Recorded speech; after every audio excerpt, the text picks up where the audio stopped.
I muted myself. Whoa! What? I'm in a little box. What's going on here? How y'all doing today? My name is Cameron. And his name is Cameron. And my name is Justin. There we go. And welcome to the Capcom podcast. As you might be noticing, there are two people missing today. Let's pay our respects to Sebastian and Anthony. Anthony has work, and Sebastian, his throat don't work so good right now. He's a little sick, so he's taking the day off. But it's all right. It's the two of us. It's like good old days, just the two of us. Yeah, harkening back to the original Capcom podcast days. I think it's pretty fitting because up until the start of today, I thought I'd have my two parents here, Cameron and Seb. But we lost one along the way due to illness, very suddenly, very unexpectedly.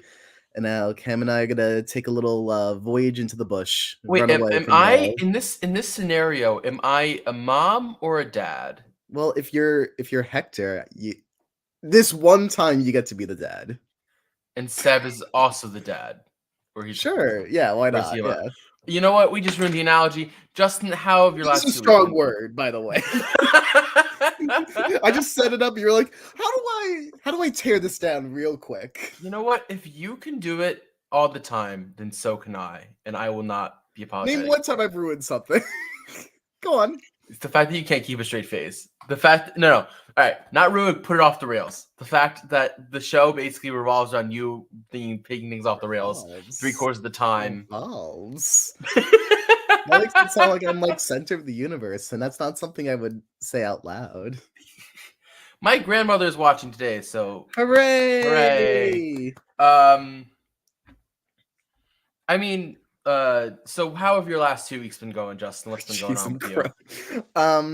It's been a time. It's tax season over here in the States, and I have 1 day left to send things in, and my accountant just got back last night, so okay. Money. It's also spring cleaning time here. I'm lifting things. For those who don't know, that's when you throw some stuff in the street, and like the big things that you don't can't just easily throw out, and then people take it away, and you don't ask questions about who that is. We got family visiting. I have 3 jobs that I'm gonna be handling this weekend. It's been a bad allergy week. Pollen, what's up with that? Kills ya. Don't ask questions.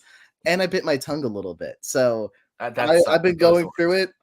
But I think this podcast is going to be just what I need. From 1 to 10 scale, how painful was the bite, the tongue? Like a 2.5. It's pretty bad.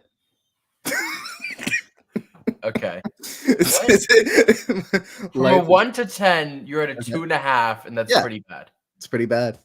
With what is 1 the worst for you? No. Listen, if it was an 8, I wouldn't be here right now. That's fair. Then it'd just be me, and then who would want to watch that? Just one person. Yeah, I would. But yeah, so I don't know if this was 2 weeks ago, if this was last week. I know you, of course, work on the very famous and big online show known as Anatomy and Insanity. You want to talk about that? There's a little cool video that came out recently. I don't remember if this was already 2 weeks ago or... What was our newest video? Oh, that one. The announcement. What do you think I'm talking about? We're working on so many videos at a time. No.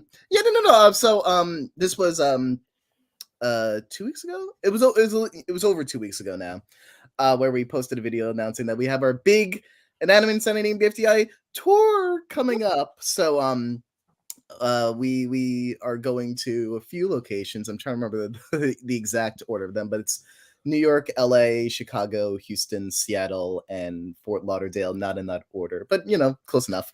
And that BFDI.TV/tickets or inanimateinsanity.com/tickets.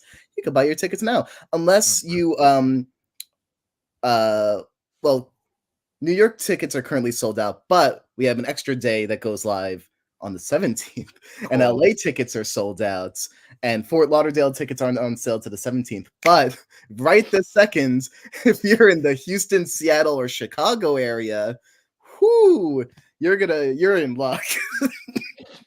That sounds amazing. I'm glad you guys are selling out. That's really cool. Well, you don't word it like that. Don't word it. We're not sellouts. We're just selling I'm glad you're selling out the tickets. That you're selling out tickets, man. Justin, no one's gonna think that you're. Oh, jeez. We're in it for the art, guys. I swear. No. I'm happy that so many people are interested in coming to see this. I think it's absolutely amazing, and I really wished I could be there, but sadly, no, you can. I give you full permission to take a trip over. But sadly, I live halfway across the world and do not have the money to fly over. You gonna pay for my flight? I'm spending a lot of money on that. Those taxes I was just talking about. So you can ask the government to get my money back, and then I'll give you the plane ticket. Or I'll just buy you a plane. You getting a lot of returns on your taxes? Well, it's yes. Okay. Wait, I'm receiving returns? No, I'm giving a lot of money. Got you. Sorry, allergy day. People love tax talk. I think we could rename the podcast Tax Chats with Cam and Justin and Leah. Yeah. I just came in from a political event. I do some campaigning for Americans overseas out here, so we had a little retreat over the weekend, which was tons of fun. And then also, look what poster I just got up. Don't mind the Dune poster, very nice, but not. I can't. Yeah, that's spoilers. I can't look at that yet. You haven't seen Dune Part 2? Jeez. Why would I watch that? I was not on that podcast episode. I think if you aren't on the podcast episode, you shouldn't be allowed to watch the movie for that podcast. That is your punishment for eternity now. I won't get to see Dune Boy ride a worm. Oh no. I don't even know how to respond to that. I truly don't know. Sorry if I was laughing during your politics bit, because I was like, gosh, are we just talking about taxes and politics today? No, it's the government show today. It's about the U.S. government. No. Adult stuff. Who cares about that? We're here to talk about movies. Yeah. And then also, the other thing that I'd love to talk about, because I just reposted something on Instagram on my artist account. There is this Lithuanian production in Berlin right now that I helped kind of facilitate some stuff for. They're absolutely amazing group of human beings. I love working with them, and I was there for 2 days for set to help them out, and then had other things to do, sadly, but absolutely amazing kind of stuff. Maybe I can try to convince them to bring the movie on. It's a short film. We can bring it on to talk about it at some point. Heck yeah. But yeah. Heck yeah. It's really cool. Heck yeah. Sounds cool. But yeah, have you seen any other movies yet these last 2 weeks, or has it only been Hunt for Wilderpeople? Shoot, wait. I watched a movie yesterday. It's an indie film. You might not have heard of it, called Oppenheimer. Okay. It was either gonna be genuinely an indie film, or it was gonna be something like that. How'd you like it? I don't think we were talking about Oppenheimer. This is all the time. Yeah, no. I enjoyed it. I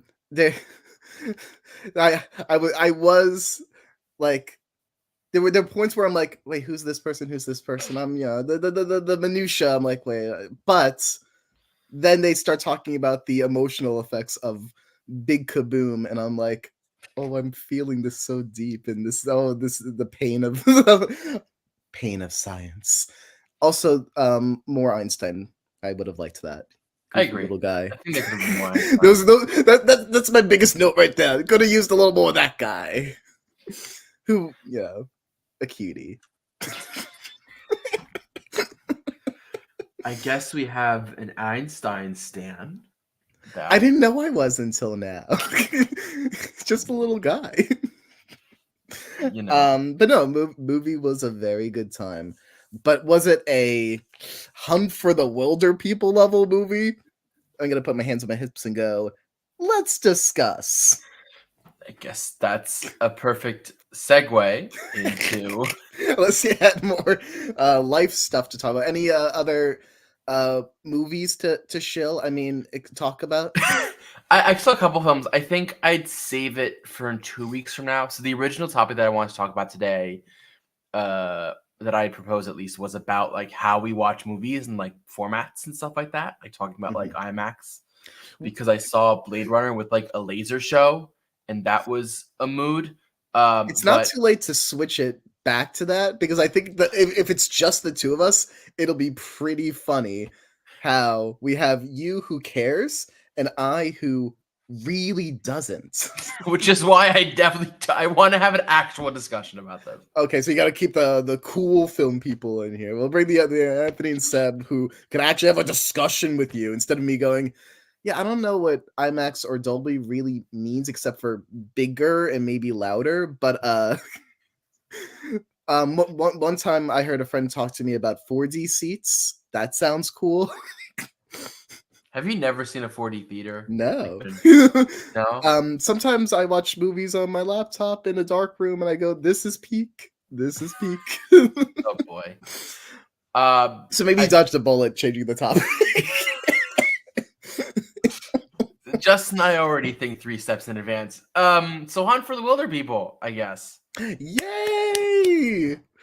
What do you think? Okay, Cameron, if you were, what's the elevator pitch for this movie? What the heck is this movie? For those who don't know, in a very do you think? I'd like to point out that Seb will be joining us in 2 weeks, and we will be having this discussion.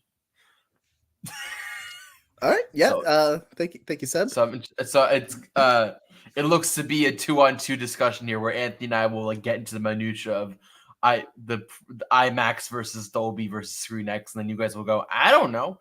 I never heard of ScreenX. You know, looking on a phone. I mean, I'd rather cinema, the way Scorsese intended. So I mean, so screen is a screen is a screen. Hunt for the Wilderpeople is about a kid, a foster kid, and an older man who both lose like basically their biggest advocate, who was their like, I guess, wife to the older man figure. Yeah, they were married, right? Wives, yeah. and then it was like a mother figure.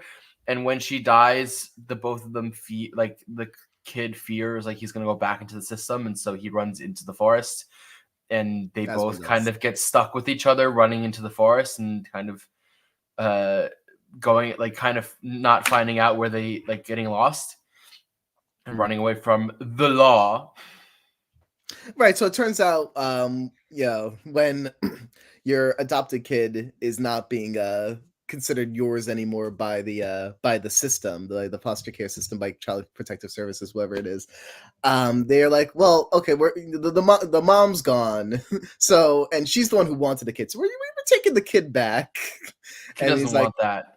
He's like, I'm not going back to juvie. I mean, he really settled into this world of the laid back nature world with Hector real quick. So we're gonna go full in on that. I truly think if you like Taika Waititi as an artist, or Taika Waititi, I just like botched his first name. I had a quick moment of like, have I been pronouncing it wrong this whole time? Taika Waititi. Taika Waititi. I can't words. Taika Waititi. All right. Taika Waititi, known for Jojo Rabbit and Thor Ragnarok. If you like his movies, I feel like you will like this movie. I feel like he has a very like specific way of making films, and I think this is like the first movie that like does that. Like this is like the first. It seems it has a first like feature film kind of vibe.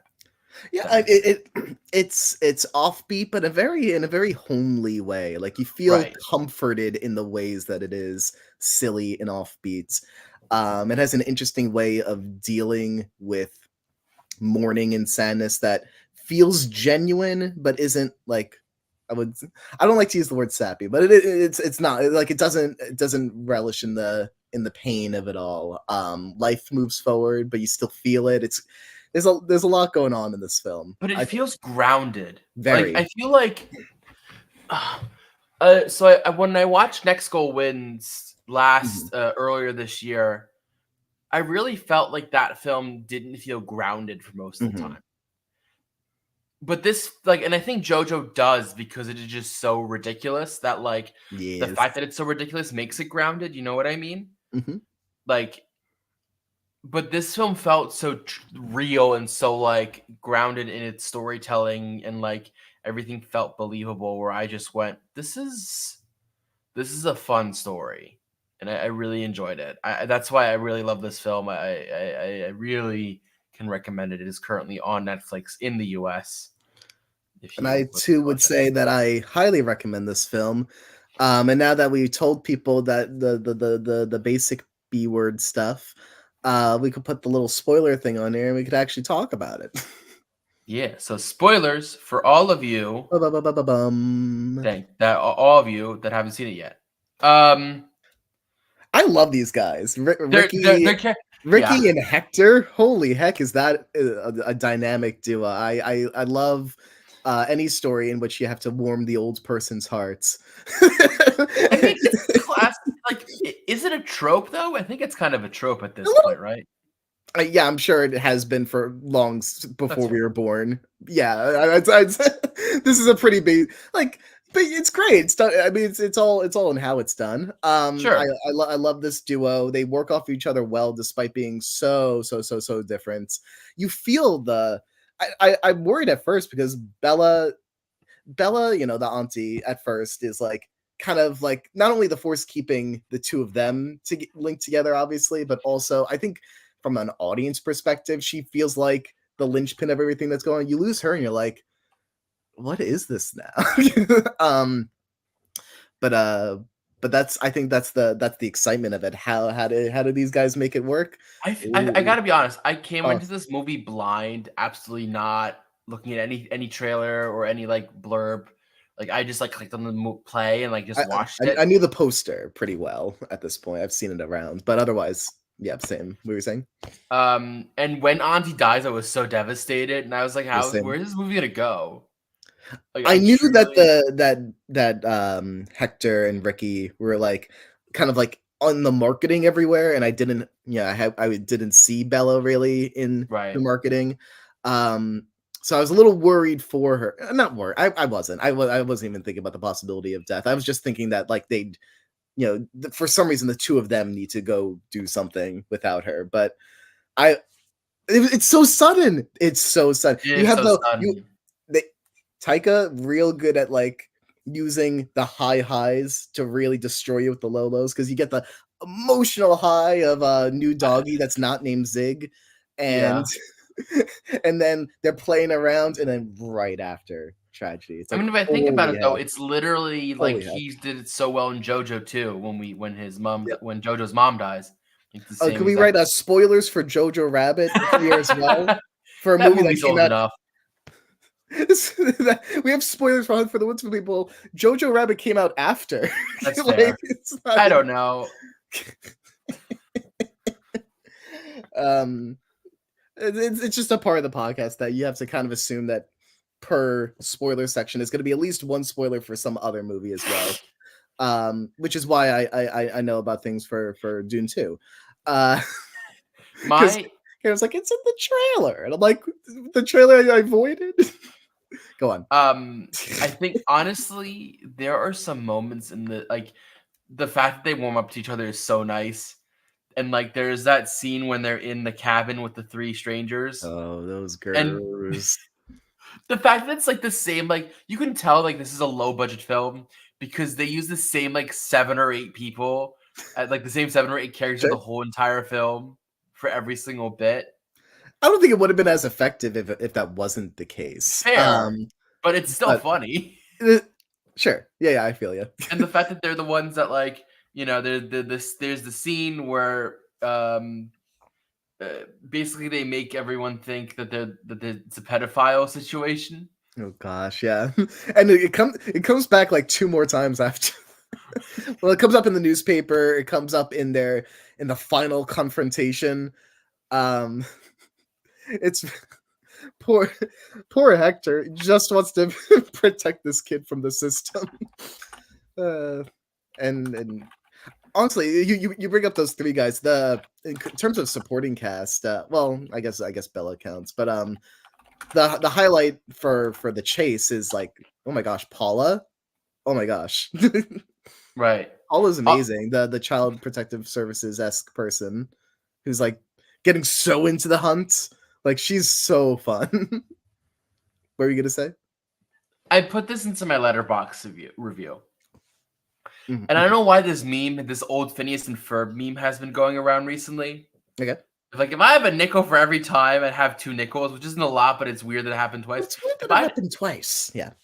If I had a nickel for every time Taika Waititi plays a spiritual character in a movie, I'd have 2 nickels, which isn't a lot. But it's more than I would have expected. Yeah. And, like, the fact that it's like, it's just so funny to me. Like, because of course, I've seen First Goal Wins before this, so like I saw the really spiritual leader, and here he only plays like a very like calmish like priest, but like it's just funny, like the fact that he's like this character, and this is the role that he plays. And I mean, that's the thing I was saying before about like the way that they don't linger on the sadness, because death happens. It's very, very, very upsetting. And then you cut to this wacky little guy giving the weirdest little eulogy. But that's the he's movie. awesome. The whole movie comes down to basically them trying to ignore the loss. It takes a long, long time to actually spread it around at the lake. Yeah. Can we also point out, so they do a bunch of like good and bad things the whole entire way through when they're on the run. Yeah. And there's a moment, I forget where it is, where the girl that he falls in love with, and then there's the dad. Yeah. Where he goes, yeah, you were in good graces, but then you killed that guy. And I'm like, we're tracking now how popular / unpopular they are. Like, is this also commentary on like news? The news cycle? Yeah, it's really exciting to see. Out of nowhere, how super like C-plot. It's interesting because they're the only like insight we really get into like the response of the public, but based off of that you get and then we see like the social media trending, like the selfie went viral, blah blah blah, but you get a good sense of like, despite not seeing a lot of it, you get a really good sense that the virality of what's going on here is pushing the people who are doing the hunt even harder to make it happen, because it is of like national importance that these 2 people are found. It's awesome. Because they there's so much communication with so little. Were you gonna say something? I mean, and Child Protective Services, man, like those guys. Yes. I think they're regulars of like Taika Waititi's films, because I've seen them at least once before, and it's just like the fact that they keep showing like it's in this like weird like they're like the side character like duo that like there's the one smart guy and the one stupid guy. Sure, yeah. Like, Pirates of the Caribbean comes to mind. You know whom that like one like pirate duo, and I'm like, iconic. I want these guys everywhere. What really makes them special to me is that I didn't even realize this for a lot of the movie, but like, especially come the end, it becomes very clear just how much they're illustrating that on both sides of the hunt. You have our Wilderpeople, we have Child Protective Services. Both of them get so into this. They you think you can think to yourself the whole time that these 2 Child Protective Services people, like, they don't need to be there. The authorities are already on the case. They could be helping other children out in the world, but they love the thrill of this chase. And no child left behind. When she's on the news making those like anchors so uncomfortable. Holy heck. No, that's a ton of fun. Them screaming across like the ripple, the little river. that they won't cross, so they're just shouting at each other. That's so much fun. The fact that you have Paula towards the end, who's like in like army or police uniform, and she completely forgetting what her original intent was, just eyes set on the prize. And by the end, she has to be like kind of snapped out of it by her partner. You're not actually an officer. And I, like I figured that like by the end of it, kind of no one's happy that this is done. This has been, especially for our leads, assumedly the thrill of a lifetime. And the fact that they don't have like super long lasting repercussions for this feels like maybe the least grounded thing, but also it's what I personally needed. I guess by the end of it, once they're able to like explain their scenario, it makes sense that Hector's only he's in jail for like a year. Is that's yeah, something like that. Yeah. And that makes sense because I assume he went to jail specifically because he broke the rules of like he needed to give the kid back. Yeah. But there was no endangerment. There was no anything else. So I assume it was a pretty small penalty, and I'm so glad that they built a system that makes sense for why it is that Ricky didn't have to go back I think into it makes services. sense. The kid ran away by himself. Yeah. And he chased after him and then protected him and then kept him away from the authorities. But he was also scared for himself because there were accusations about him that weren't true. So I mean, there's arguments to be made here. I said it wasn't very grounded. I take it back. That's the power of communication right here, buddy. That's the power of the Capcom podcast. Love that. I don't even know how to. I think that's a great way to end this segment. Honestly. We didn't even talk about the boar fights. That's true. That boar fight. That terrified me. Honestly, I got maybe more emotional over the dog. That was just brutal. Just hearing it so sad first, and then I needed a warning for that. That's a lot. That's a lot to deal with. Well, I think they do bring in the boars early on to the movie. There were pigs. Were there boars? Yes, there were boars. I thought there was like stay away. They can be dangerous. Which then like sets up. Fair enough. Like, yeah, there's a setup for it. Also, yeah, can we point out that YTD also directs like TV episodes, like not like his own, like not just his own. Yeah, he did one of the best episodes of The Mandalorian. Right. It's not. I mean, it kind of is his own thing. I mean, I'm a big fan of What We Do in the Shadows. I never saw the movie, but I really. Yeah, but isn't What We Do in the Shadows all him though? Isn't he a showrunner on that or something like that? He's a creator. I don't know if he's a showrunner, but yeah. But you know what I mean, like yeah. He does a lot of like just weird. Does a lot of fun things that he just like it decides to do, and I appreciate that. I love the Marvel movies. I was gonna say Marvel catalog. That would have sounded cooler. But point being that he did Thor Ragnarok. That's one of my favorites. He's pretty talented. He also did another Marvel movie. He did the important parts that he did. The one I like is one of my favorites. Did he do 2 or 3? I don't remember. He did the 2 latest Thor movies, and I love one of them. Thor Ragnarok is the bee's knees. Honestly, I think one of these podcasts will do an episode that's just called the Marvel movies, and Cameron has to watch all of them. Yeah, but that's gonna require so much time. Like I'll do it. It's which is why I expected it's gonna be a multi-month process. No, I think. Well, okay. Unless we do like each phase of Marvel, basically. The phase setups are so silly. But they do bookend pretty well because they usually end in a big fight. No, am I wrong? Because there's a lot of phases that the first one does. There's a lot of phases that are like we have the big fight and then we have like an extra movie after that. I'm like. Oh, that's ridiculous. Okay. I'll organize the correct breakdown of arcs. Okay, so we'll do. I brought this up as a joke. I want that to be clear.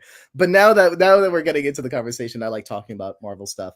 I guess we'll We'll plan out like 2 months ahead of time when the Marvel episode is, and Cameron just has to be caught up by then. That's cute. Yeah. 2 months. Okay, that's rough. All right. Luckily, it's all on Disney Plus, so I don't have to. Now, but Marvel movies, does that then also Most of include the them. Spider-Man films? Because I don't know, Spider-Man is technically not part of. Which it depends which Spider. I mean, like, you've seen which what from Spider-Man have you seen? I don't know if I'm glad we're still talking about Wilderpeople. When I've Spider-Man seen fights those that Spider-Man boar, that's Spider-Verse crazy. films, but like I think the That's the Tom important Holland stuff. films are canon in the Marvel Cinematic Yes, Universe, right? because Tom None of Holland the others. is a part of all of it, but it would help to see the other Spider-Man movies before you watch specifically the Tom Holland. Yeah, because isn't there one where all three of them are together? Spoiler alert. Yeah, everyone knows that one. So, yeah, so this is gonna be a big project, and I hope you're excited. It would be fun. Let's do it. You can also watch all the X-Men movies before watching the MCU movies. All right, we have to cut that off at some point, but we'll have the discussion later time because we are talking about the Wilderpeople. And the fact that it's called the Wilderpeople and the fact that what that means in the movie, I think is so nice. Tell me And more. Tell me so many more words, please. like there's the whole analogy of like the Donald Duck wildebeest. movies are really good. Donald Duck movies are really good. Go on. I forget now the analogy that they use for the wildebeest, like the wildebeests like travel in groups. I think it is. I don't remember because like I've seen something recently with zebras and I don't remember if that's the same one. Because now I'm mixing up if this is the same one as the dream scenario wildlife reference. But I don't remember. But there is a point of like what they do are they're wilder people because they're being hunted basically. And I love that. I just love the way that it kind of gets structured. They start the movie being the hunters and then they become the hunted. But that's a life that they chose. And a life that honestly, I think it's a big accomplishment that the movie puts these guys in nature and puts them through it all. And I come out of it going, maybe I'd enjoy stepping outside of my house for 5 minutes. There we go. That was the caveat that I was looking for. Putting me in nature is not a good idea, but the movie made it look fun, and I think that's a big accomplishment. I think nature's fun. I think you can gross. Why would you say that? That's I watched the movie 2 days ago, so I'm well past the point of thinking that nature's cool now. The feeling has disintegrated since then. I gotta figure like Leo, our tech guy, like what I said that leaned in and was like, really. And I don't think he likes nature either. I think he's why would anyone? I mean, we as a people have evolved beyond that for a reason. I mean, all right. I rate that movie. Are we ready? Yeah, I feel like we've discussed the movie. We said our little words about it. Anyone who's seen the movie and wanted to hear two people talk about it, I think have had their fill about enough like a word quota being met. I think that's happened. We spent a good amount of time on the movie. Like 20 minutes talking about the movie. It's a good time. I think it was a pretty awesome time. We could go to rate that movie. Yay! Oh, that came up with good timing. That was nice. Yeah, I mean, so in Letterboxd, I give it a 4 out of 5, and I think that's a very fair assessment of that film. I think it's a great film. I think it's Taika Waititi's one of his best, and a lot of fun making it. A lot of fun watching it, not making it. I didn't make it. We'll do the remake in 30 years. We'll do a remake of it. Yeah. But we have to wait till I'm old enough to be able to play Hector. Oh boy. I think I could make for a good Hector, and I'll speak at that register the whole movie. I think you could. I think just I'd be a better Bella. It'd be awesome. Now you may be wondering what I rate that movie. It's a 10.5 out of 5. And now, Cameron, we have We need to rated that that movie. movie. I think we're a little off sync there. I You feel want to like try you that did that on again? purpose, though. You want to try that? We could try that again if you want. Ready? Okay. Ray. Okay, no. I Now meant next week. Oh, gotcha.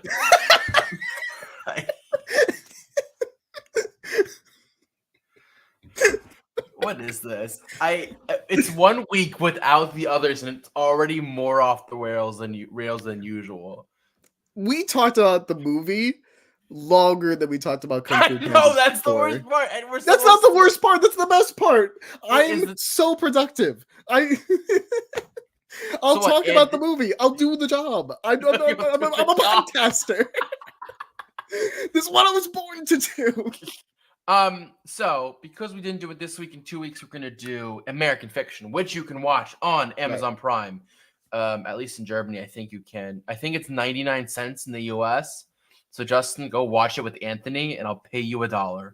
Oh, you're trying to save a buck, huh? By grouping us together, huh?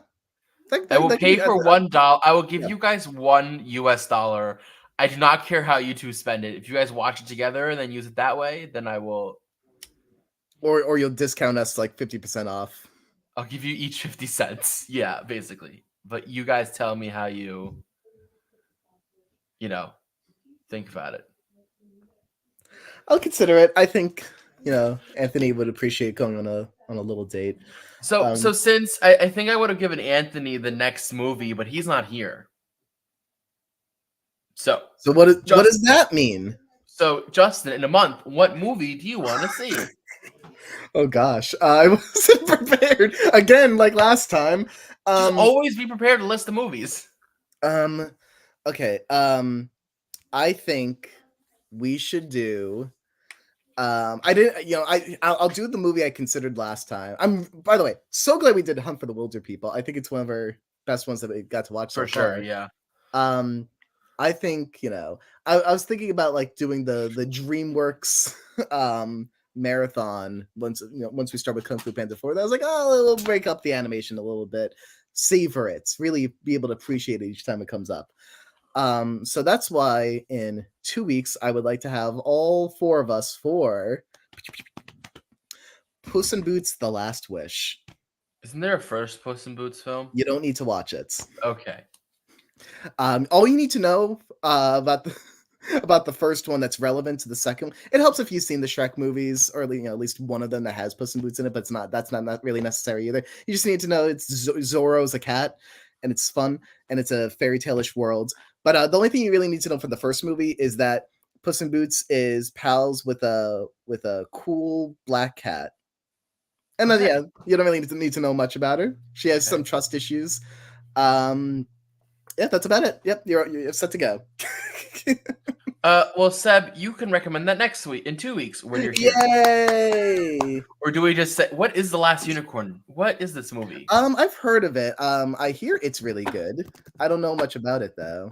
It's a 1982 film. It's one of I have a friend who would call it a favorite of theirs. So I could at least attest that I hear positive things about it. The other thing that I would 100% watch. I'll watch this. It looks interesting.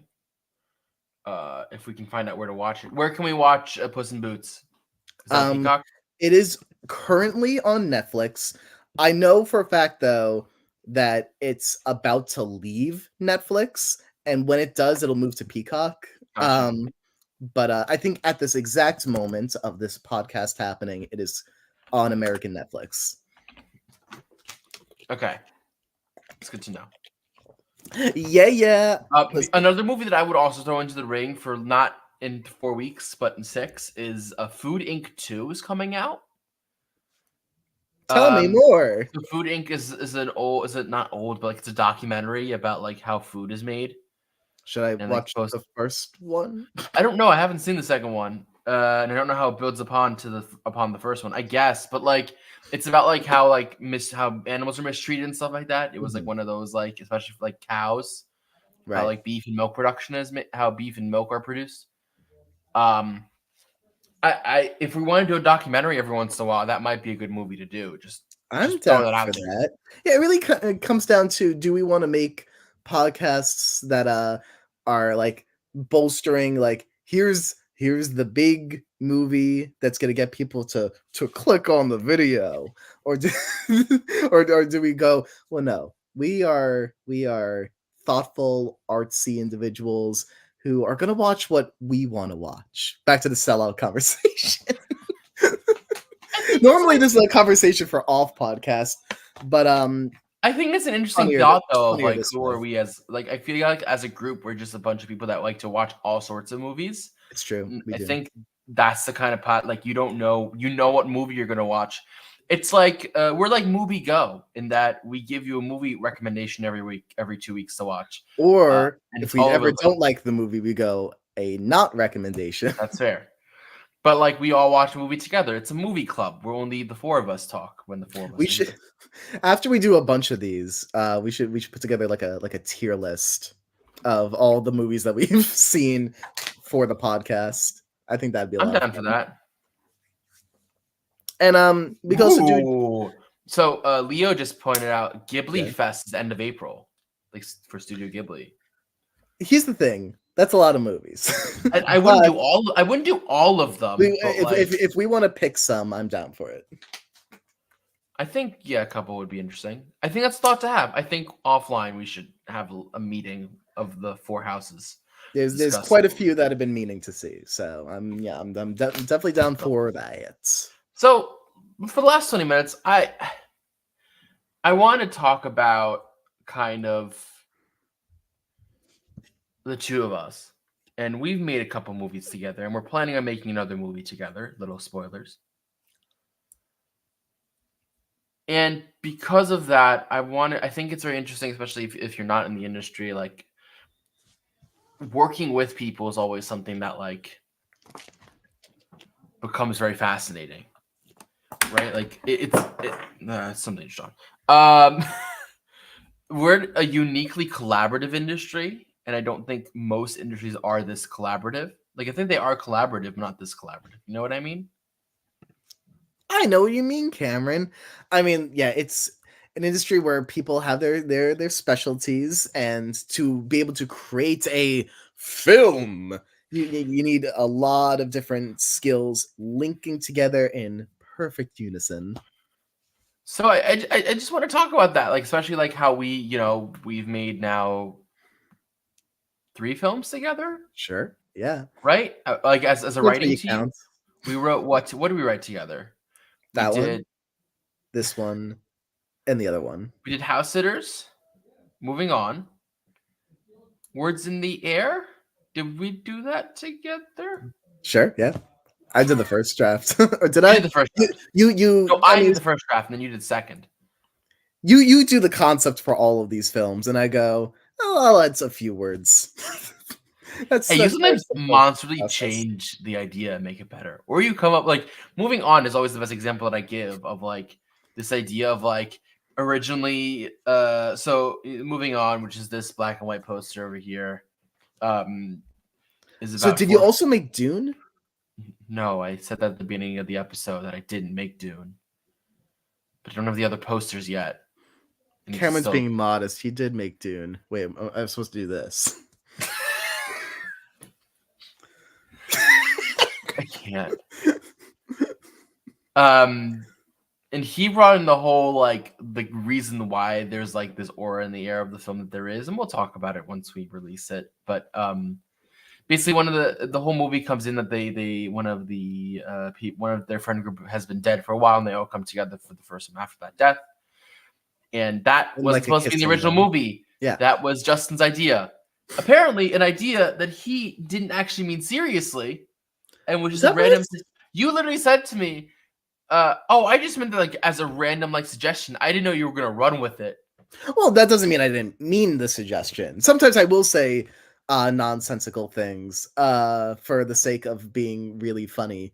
But but in that case, I think I meant it as a suggestion. I think I was just surprised by the chutzpah you had in and going, no, this is a thing now. We're running with this, baby. Leo, please put up the comment that Sep just put in the chat. Is it a cute comment? Just... When he filmed his own version of Dune. Would you like to? It's a meme from Dune Part 2, which apparently you haven't seen the memes either. Well, why would I see the memes if I didn't see the movie? If I didn't, but it's just watch the fact that he came up, that he like made this meme, just like that he uses it now is just like. This is the third week in a row where we don't have everyone having seen the movie. You think about that? Well, I don't know if they haven't seen the movie. You gotta be running a tight ship here, Cam. I don't know. I can't control everyone. American fiction has to be American, and we have a special guest for American fiction in 2 weeks, where we're watching all together. I didn't find a subtle little line there. We have a special guest for American fiction in 2 weeks. Do I get to know who that is, or is that a surprise for me too? I will tell you later. Not that it's guys. I'm getting the inside scoop. I'm gonna tell all of you. Shoot, I'm gonna tell all of you. I like how, because of how we're set up, this points the mouth open towards me, because you're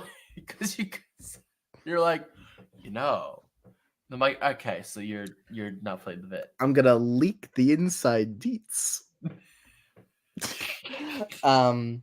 No, awesome. Sounds good. I mean, but how do you? Because I know you write on your own as well, right? Oh, shoot, yeah, I do that sometimes. Yeah. I don't know for II if you do episodes on your own, if you always write with a partner. But like, no, we've been so.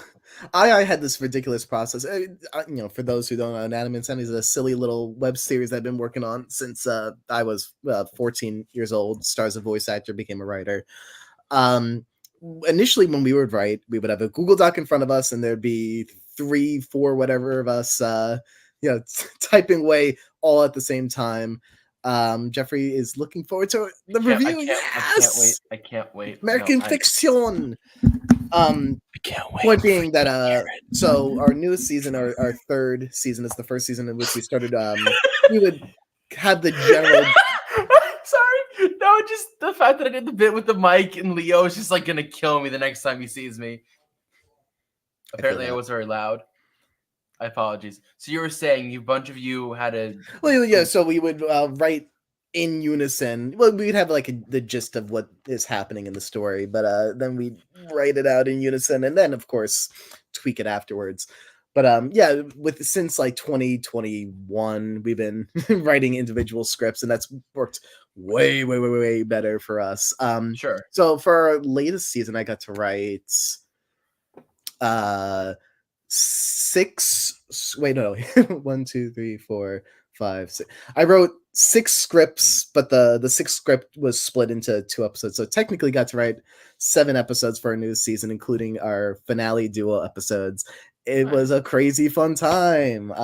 And I hope if anyone wants to check it out, they can. It's all for free animation on YouTube, which is and how do you? Yeah. Go on. And how do you like working like together with, like, for example, me as like a writing partner? How does that like make your life different? You know what I mean? I mean, it's so nice to have someone to bounce concepts off of. It goes a really long way to be able to, like, because I think I need to be checked as well. One thing that you helped me with a lot very early on, probably before I was talking about the point in which I was writing my own II episodes. I've been doing animation writing for years, and I think sometimes I get a little too loosey-goosey with what could be perceived under what's the word, believability. I was looking for suspense of disbelief. There we go. Right. Right. Where writing for live action, it takes a lot to be able to write in a way that if you want something to feel Jojo Rabbit level silly, there's a lot that goes into that isn't in animation writing, because animation, there's ways that you could write in which creativity could flow in a way that you don't have to think about how a grounded in-person human is going to be performing things. But I also think it has to do with the show that you're doing, right? Your whole pitch is, Survivor, but with inanimate objects. And there's So, there's like, nice, there's structure to that. It's nice. there's like, because I love the idea that, and I always love taking this like this idea from Aristotle that it is easier for someone to believe something super extraordinary in a world that is like made for that, Yeah. rather than something that is that's only minimally different, but in a world where it doesn't fit, basically, right? Yeah, Like, and I think you've grounded me in that way, especially in those early days. I feel like I have a good sense of that now, but I remember early drafts where like I would write something and you're like, I don't know, it seems a lot. These characters are all very charactery and a little extra, if you will, and I'm like, oh, but they're fun. It's fun. It's nice. It's fun. Sometimes a balance needs to be hit. Nowadays, yeah, it's there's still a great because you know, you'll come up with the foundation of most of these concepts, and that's always a fun springboard to have before just running into things. What were you gonna say though on that? I mean, but I think most of that comes from like, usually I'm like, hey, look at this cool idea. What do you think? And then we usually spend the next like month just tearing it apart. Yes, that's the Right. best And, part. and like, and that's just me coming in with an idea going, what do you think? And then you going, all right, but what about this? What about this? What about that? Right. And Exactly. so like for this, like, for example, for the next short that we're doing together, I sent you a script.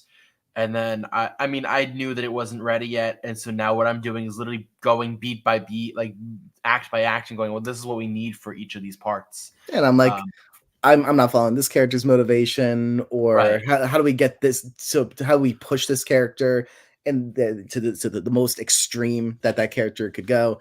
And we're working down the itty bitty. And it's that's the conceptualization part of any script is always my favorites. I love that so much. That's where I roll best, I think. And yeah, I mean, even on the II side of things, like we'll spend like weeks or months on episode concept work where we're just talking out things that need to happen, especially for the long-term storytelling. And then sometimes I'm writing the episode that comes out of that conversation. Sometimes I'm not, but I feel like we're always all the better for really having this approach of let's really break down the story over a long period of time, long before writing, like long before writing. Also, I think like writing is a very solace part of like very much in solitude. You like a lot of the time. Yes, but I love working with someone else to be able to like not make it that lonely, if that makes sense. Sure. Like we've never actually written a script in the same room together. Like we've conceptualized things on a table together, Yeah. but we've never actually like done like a thing where it's like, and I think this would be very cool to do at some point where like basically we go into like a house together for like a week and then just like write a script and like I'll do a draft and then sit in that house, which would make us house sitters, which is the name of a film that's on I know channel. It's this one right here. But I'm gonna give myself a lot of headphones to show you. Oh golly, my attention span is so crungly that the concept of being in a room with someone while I do work, but I give myself less effort. I like to isolate myself physically and make it so I have no internet connection to distract myself with other things. I need silence to work. Interesting. No, I work with music. I always work with music. Yeah, how how do you need something to like keep me to a beat of some sort. A beat. I need no things entering my brain except the word thoughts. The word thoughts. The word thoughts that I'm # the word thoughts. The word thoughts that I'm typing on a little typer pad. No, I think what is some like. So, would you recommend working with someone on scripts? Would you like if you had like a new writer friend? Someone obviously, yeah. especially at the concept level. But like even when you write drafts, you want to be bouncing off of someone and just say, because like you might have the best concept in the world, but if you're not executing in a way that people are able to follow and track what you're saying, you might not be hitting your full potential in terms of Sure. communicating those concepts. And obviously, I think, yeah, as you get more and more skilled, it's going to be easier and easier to know that you are properly communicating ideas. But some things get lost in translation, and you need people to let you know when that is. And sometimes some will say this is confusing, and you might respond, "Yeah, that was the point." But that's not always going to be the case. I mean, yeah, I think that's, and I think even if that was the case, it was supposed to be confusing. Explaining why might explain Mhm. to someone else why it needs to be different, if that makes sense. Yes. Yes. Like being able to have that Yes. person to bounce things off of kind of it helps so much, I feel. Um, but yeah, I'm excited. I'm excited to work together again. We just wrote a script together, it feels like. But like I'm excited to do it again. I always do, man. Like, and then having you on set as our script supervisor always like makes it full circle. And Yeah, then I get to hold a clipboard. I get to look really, really official. Uh or you get to be a dead body and then they put a lid on it. Ooh. That was a time. Yeah, and I think any opportunity to get creative with other people, it's a blast. I recommend it. I think it's pretty cool. I think as especially if you have like I think but I would say this, right? If you don't know anyone, don't just not write because you don't have a writing partner. Like I think I wouldn't have found you if I hadn't been making movies before I met you, right? Like that's Yeah. Yeah, yeah. right. And I think that's kind of a big part of this is like there's times where you need to like it's a great place to be if you have someone that you can work well with. And if that's the kind of style that you go for, then that's the style that you go for, right? I think it works with this dynamic of the two of us kind of working together. You don't even need Um, to, yeah, I mean, writing to write is honestly, the best place to even just start, I would say. Even if it's not for something that gets produced, just sure. writing to write, you're only going to get better with each and every story you tell from start to finish. That's why I'm always like, hey, you could craft the perfect movie for a few years, but I think you're going to get a lot more experience and build up a lot more skill with the field that you're working in.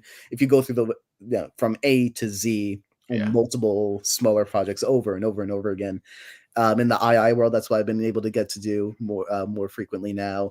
In the Capgun worlds, I feel like we're cranking out more things. Yeah, um, we have a system, I think. Like there's like yeah, an idea of how this goes, and I really love it. Which is why I think when I think about people to work with on like little things like this, I think you're one of the first people that I reach out to because I'm like, I know you're hooray! gonna bring the vibe that I need to kind of, either be the person that puts it off the rails to my like kind of very like stern face, straight up kind of demeanor that I sometimes can get, right? Mhm. But you also bring a lot of cool insight to things, and that's why I appreciate you. This whole episode has been just an appreciation episode, basically at this point. Hooray! And not that you don't deserve it. I just find it funny that that's what it became, and just soak up the love that you need, man. Because I think it's about a friendship appreciation podcast. You know what I mean? I got you. That's what it's all about. So I don't know. I think that's where we ended today. Honestly, unless Justin, there's any other comment that you want to make about this topic. No, but I sure am looking forward to American Fiction, a movie about people writing fiction Yeah, things. I think you're gonna be. There's a reason why I brought someone else onto this. Oh, And because once you watch it, I'm not gonna be good enough. no. For those that don't know, American Fiction is about an African American writer, kind of. Don't spoil it. Okay.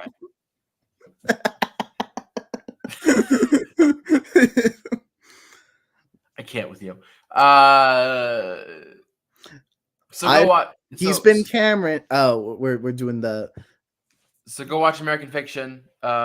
Give us a big 11 out of 5 review on iTunes. And so yeah, don't forget we are at noon every other Sunday on YouTube, and then a day later we upload to everywhere where you can get your podcast. Unless I forgot, in which case let me know. This is Justin, and over this direction is Cameron. That direction is there you go. That direction is Cameron. And this has been the Capcom Podcast, guys. Thank you so much for tuning in, and I hope to see you guys in 2 weeks. Leave us a review letting us know which people of the podcast you ship. And so long.